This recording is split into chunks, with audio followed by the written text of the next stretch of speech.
Não, de jeito nenhum. Quando ele fala aqui, no versículo Passa um pouquinho.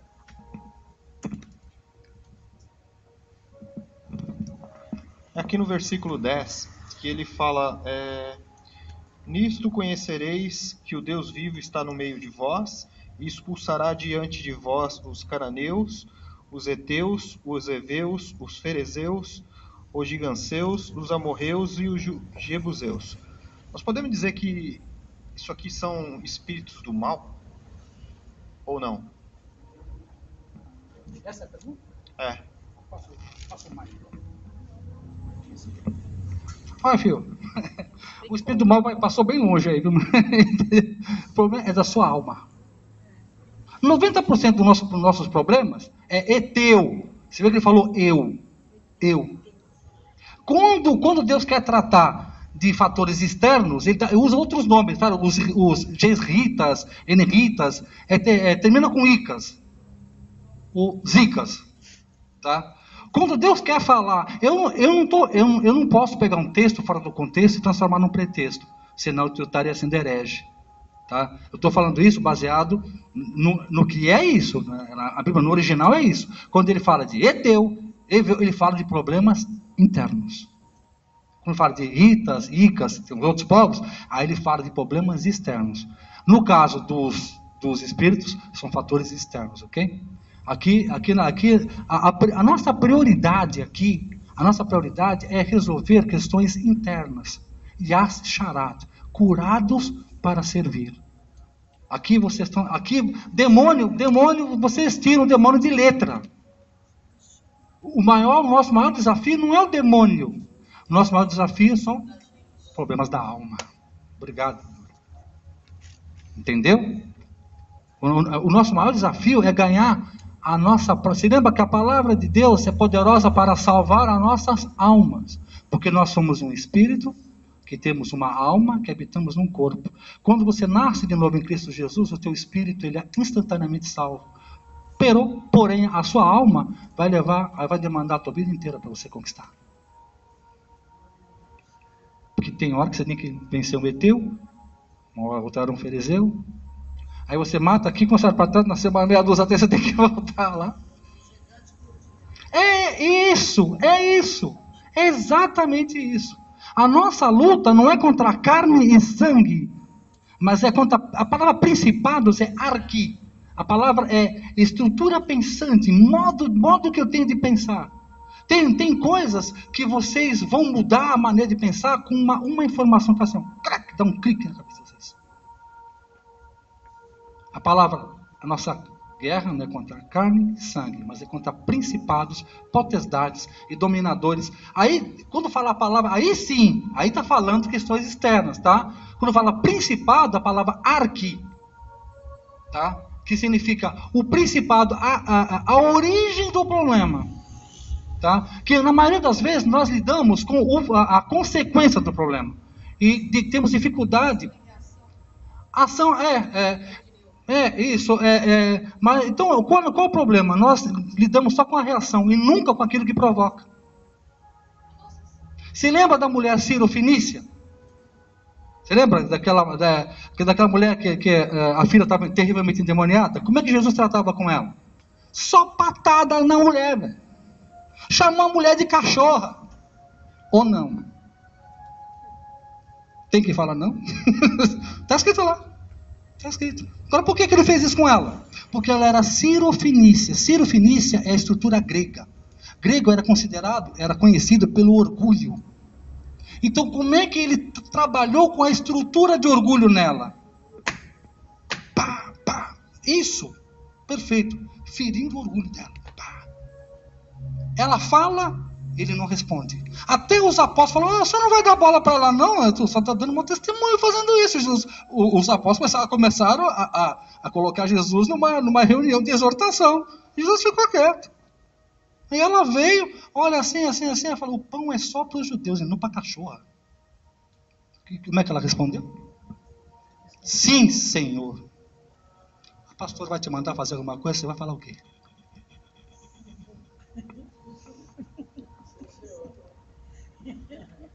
Será?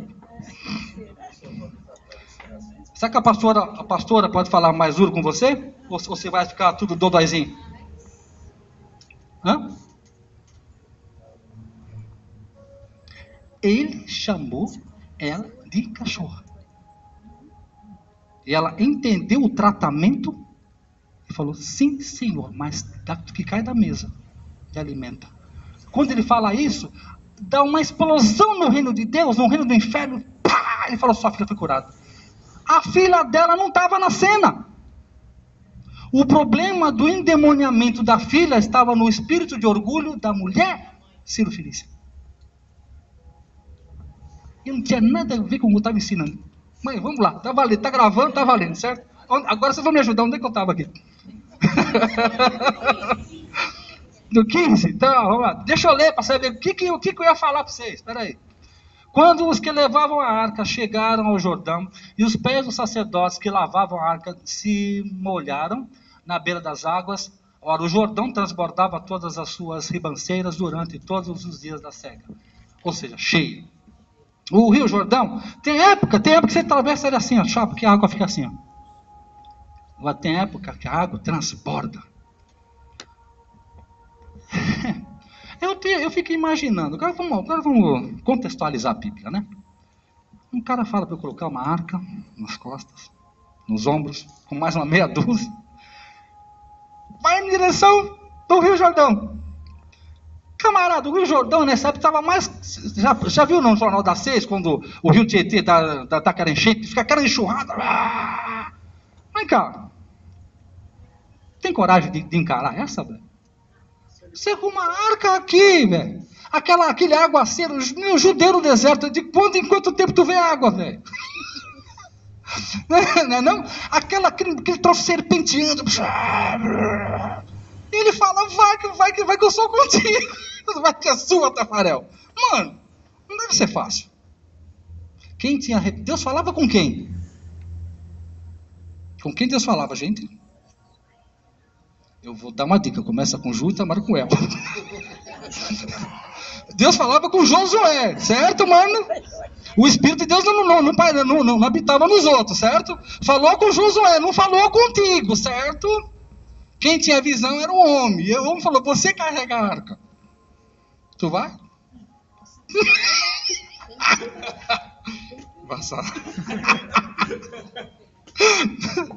Deus fala alguma coisa com a tua liderança que não falou contigo. Tu vai? Embaçado. É a nossa natureza. Procura apresentar-te a Deus aprovado, que maneja bem a palavra da verdade. Você sabe quando você é aprovado? Como? Não, é elementar, cara, Watson. Faz sentido. Você é provado quando vê uma situação que fere, que mexe na sua estrutura interna. Aí você fala agora, o que eu vou responder? Estou às ordens ou está embaçado? Estou envolvido ou estou comprometido? Ou só obedeço se me interessa? A revelação estava com Josué. A arca está no nome dos outros. Isso é andar em liderança perfeita. O que eu estava falando mesmo? Eu já esqueci. Ai, meu Deus. No 15, né? Lá no 17. Os sacerdotes que levavam a arca da aliança do Senhor pararam firmes em seco no meio do Jordão, enquanto todo o povo de Israel passou em seco, até que toda a nação acabou de atravessar o Jordão. Passada essa fase da obediência, embaçado, não vou, fui. Entrei na água. Quando você começa a entrar, não tem lugar melhor de você experimentar milagres de Deus do que no lugar da obediência.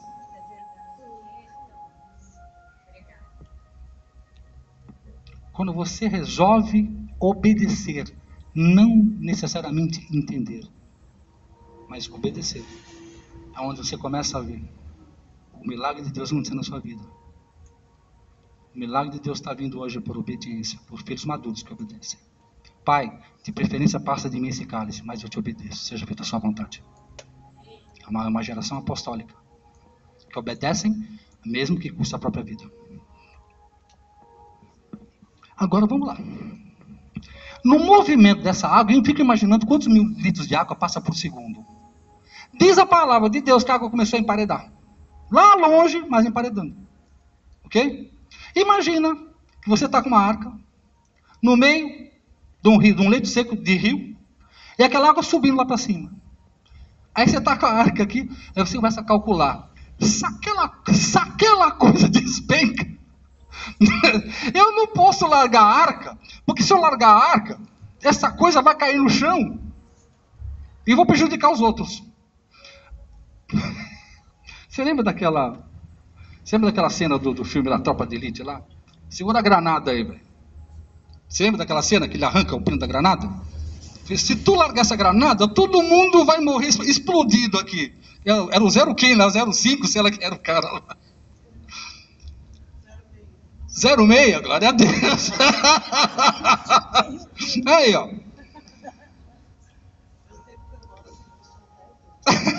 Eu acho fantástico, ele tem princípios. Ali eu pregaria muito sobre naquele livro. Ali eu pregaria muita coisa.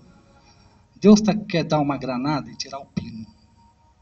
E pôr na mão de cada um de vocês. Entendem que se vocês abrirem a mão, todos morrem.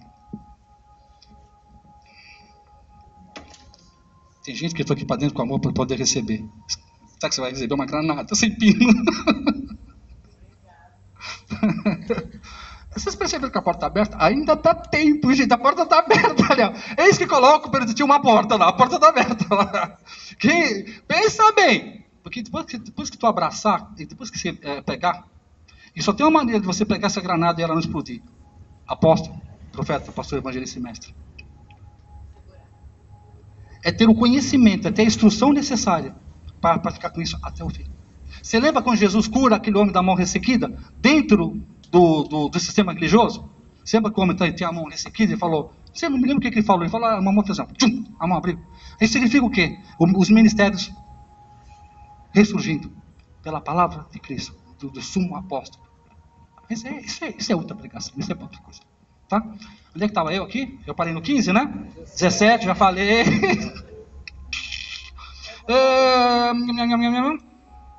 Tem 10 minutinhos, vamos lá. 4, agora vamos ler o capítulo 4. Agora eu vou pegar só mais 25 versículos e acabou, tá bom? Vamos lá. Versículo 4. Perdão, capítulo 4. Tá pertinho, beleza? Posso ler aqui? Versículo 3 do capítulo 4. Todos acharam? Ok. No versículo 3 do capítulo 4, Deus nos prepara... Perdão, deixa eu ler primeiro, senão não vai fazer sentido.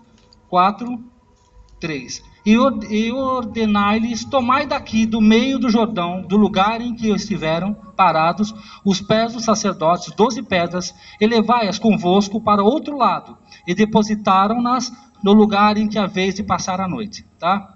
Isso no versículo 3, ok? Deus nos prepara para sermos representantes, líderes, e isso, para você ser realmente alguém que tenha valor, ele dá ordem e carrega as pedras nas costas. Aí já tem um ofício sacerdotal que está segurando a arca.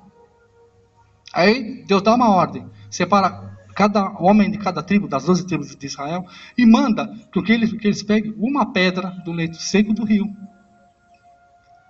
ponham nas costas, saiam e façam lá fora, na outra margem, o memorial das 12 pedras. Tá? O que isso significa? O leito seco é um lugar de encontro de cada um de nós com Deus. Cada um daqueles homens escolheu uma pedra, colocou sobre si, e vai ser o seu ministério fora. A sua representatividade ministerial, sacerdotal. Cada um de vocês, Deus já preparou, antes da fundação do mundo, uma pedra que está só escondida no leito seco, no leito do rio. Mas que ele vai parar, você vai se identificar com aquela pedra. Aquela pedra vai vir para os seus ombros e vocês vão ser portadores de mensagens de Deus. Pedra significa edificação. A rocha, Jesus, a rocha. Sempre que fala na pedra, está falando da igreja ou de Cristo Jesus. Ok? Ou de doutrina errada também, doutrina certa também. Ok? Agora descendo lá no versículo 9 do capítulo 4. Erigiu José 12 pedras no meio do Jordão, no lugar em que pousaram os pés dos sacerdotes que levavam a arca da aliança, e ali estão até o dia de hoje. Olha que interessante. A primeira 12 pedras, cada um levou e fez um altar fora. Porém, Josué, Deus falou, tu vai pegar uma pedra, 12 pedras, e vai fazer um altar para mim dentro do leito seco. Até então, quem é que estava dando ordem? Josué. Ok? Aí cada um fez a sua obra e saiu, passou o povo, saiu. Porque depois que tudo isso fez, agora Deus fala, agora eu vou tratar com o líder. Agora eu vou tratar com a liderança. Agora eu vou tratar com Josué. Josué, agora é o seguinte, ele fala assim, vai fazer você um altar no leito seco. Agora você vai levantar as 12 pedras. Essas 12 pedras são coisas que Deus quer tratar conosco na sua intimidade. Deus quer colocar uma pedra no assunto que a gente fala, né? Deus quer trabalhar com cada um de vocês. Deus quer levantar de vocês verdadeiros sacerdotes, homens e mulheres de transição. Pode ficar de pé, gente. Homens e mulheres de transição. Homens e mulheres, geograficamente, até hoje se utiliza os rios, né? Para dividir São Paulo, Minas Gerais, é um rio. Né? Os rios servem como divisões geográficas. E também na Bíblia é usado também como passagem de uma dinâmica para outra, de um tempo para outro. Então Josué, ali significava, o que eu fiz com Moisés, agora eu fiz com você, porque você foi fiel em toda a aliança, passou e fez a cura necessária para poder entrar lá na frente. Porque eu creio nesse período que, imagina irmãos, imagina Deus lembrando, imagina irmãos, o pessoal, como já passou, tudo já aconteceu, porém, Josué ainda tem que ficar no leito seco, fazendo as suas alianças com Deus. Cada uma daquelas pedras tinha um nome, de uma questão pessoal, que cada um de nós temos com Deus, que Deus quer que nós demos esse nome, que nós confessemos esse nome, coloque para Ele, faça esse memorial, e a água venha e cubra. Ali significa de um assunto que foi tratado e ficou só entre você e Deus, e ninguém mais, nunca mais vai tocar nesse assunto. Pastor, por quê? Isso faz parte de um plano e propósito de Deus, de transformar homens e mulheres, que seja lá em qual posição, que Deus quer homens e mulheres curados, Deus quer ministros sarados, sabe, prontos, íntegros, que não tem do que se envergonhar, que tenham a parte espiritual da alma totalmente alinhados, ok? Feche seus olhos. Papai, obrigado, Senhor. Obrigado por esse tempo. Obrigado, Senhor, pela palavra que tenha produzido um crescimento, que tenha elevado a cada um deles, Senhor, a um nível maior de entendimento. Continua, Senhor, falando com eles pela noite, Senhor, que essa palavra, Senhor, produza o efeito pela qual ela foi elaborada por Ti antes da fundação do mundo, Senhor. Que eles possam alinhar as suas vidas com o livro que já foi escrito a respeito deles. Que eles possam, Senhor, se alinhar com aquilo que o Senhor tem para a vida deles. Papai, é o que eu peço, no nome de Jesus, papai. No nome de Jesus, papai.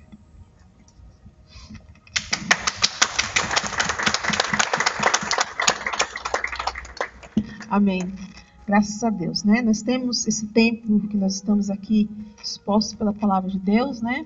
Eu acredito que não é só para você ter conhecimento, mas para que Deus possa estar trazendo algumas libertações, né, nos nossos corações. Particularmente, eu tenho sido atraída, né, para estar aqui, né? E todas as vezes que nós se reunimos para estudar a palavra, Deus sempre está tratando, né, algumas coisas, né? Então, é muito bom quando você está numa sala de aula, não só para aprender, mas para ser tratado. Afinal de contas, nós não estamos agora tão interessado nos frutos, mas nas raízes, né? Então aqui é o fundamento, né? Onde vai ser levantado, né, homens e mulheres para dar continuidade, mas homens e mulheres que tenham realmente esse perfil de trazer uma mudança, não só para uma igreja, mas para um povo, né? Porque quando Deus ele olha para mim, para você, ele não vê uma igreja, ele vê uma geração, né, que vai ser impactada, né? E com certeza Deus precisa levantar homens e mulheres que entendam o tempo de Deus, o que fazer e como fazer. Algumas pregações nós temos ouvido que a gente até sabe, né, o que fazer, mas está faltando pregações para nós entendermos como fazer e levar a igreja, né, as pessoas que nos ouvem, a ter essa libertação do seu espírito, né? Aprenda, você não está sendo levantado para ser um pregador, né, mas eu acredito que um libertador, alguém que vem como Eudes, né, que é diferente daquilo que está sendo proposto e apresentado. Eudes, ele era canhoto, né? Os filhos de Israel clamaram por alguém, e Deus levantou ele como libertador. E ele tinha uma palavra, né, que era usada, né, naquele tempo, para aqueles que ouvia e não ouvia a palavra de Deus, né? Porque tinha uns que não ouviam, então ele tinha que, como libertador, entrar, né, no lugar secreto e falar. E todos esperavam alguém para lutar que fosse no padrão, né, deles, né? Só que Eude era canhoto, né? Ele fez um punhal, e interessante que o punhal ele não colocou do lado direito, do lado esquerdo, por ele ser canhoto, ele colocou do lado direito, porque todos esperavam ele lutar de uma forma comum, né, e como padrão, né, mas ele tinha algo diferencial. É essa geração que Deus está procurando, homens e mulheres que têm um diferencial quando falam, quando ministra a palavra, que alguém olhe, né, ouça e diga assim: porventura não arde o teu coração quando ela começa a falar, né? Que Deus levante você naquilo que Ele te chamou. Essa tem sido a minha oração, né? Nós não estamos preparando modelos, né? Mas estamos preparando, como aquele tijolinho que você fabrica e está todo mundo igualzinho, né? Não. Dentro daquilo que Deus te chamar, para onde Ele te levar, para aquele destino que Ele te convocar. Nós só queremos, né, fazer aquilo que nós fomos chamados para fazer, né? Como flechas na mão do valente, são os filhos, né? Então eu acredito que Deus está levantando também filhos, né? Porque para você ser pai, você tem que primeiro ser filho. Então eu quero agradecer. Já vou novamente repetir. Nós não estamos trabalhando por, né, imposição. Você não é obrigado você vir. Não se sinta fora da visão da igreja se você não participar. Amém? Mas eu acredito assim, se você quer, né, conhecer cada dia mais, não a palavra, porque você estava falando de algo que o Gerson falou sobre se era um espírito, né? Os Zeus, né? Amaleque, né? Se você observar, a Bíblia diz que Deus falou que nós íamos ter guerra contra Amaleque de geração, e ele ia riscar, né, da memória Amaleque. Mas quando é que nós vamos ter descanso de Amaleque? Só quando nós tivermos um corpo glorificado. Porque enquanto nós estivermos aqui, nós vamos lutar contra Amaleque. E Amaleque representa a força da carne, né? A fraqueza. Então, se nós olharmos para a Bíblia, assim, nós vamos ver que a interpretação só pode mesmo, realmente, algumas coisas nós entendemos pelo Espírito. Por isso, nós temos que estar muito atentos para aquilo que Deus, né, revela na hora para você. Porque, às vezes, o que Ele revela para você é uma libertação para você. É algo que Deus está tratando em você, que às vezes no outro não está tendo o mesmo efeito, mas em alguma coisa que Deus vai falando, né? A gente vai falando assim, poxa, esse daí trouxe luz, né, no meu entendimento. E quando chega luz, chega libertação. Amém? pode ir debaixo dessa palavra. Amanhã tem relógio de oração. Olha aí os nomes, viu? Tem pessoal que está escalado para estar amanhã, né? Irmãos, deixa eu explicar uma coisa para vocês. Amanhã eu deveria estar aqui na igreja.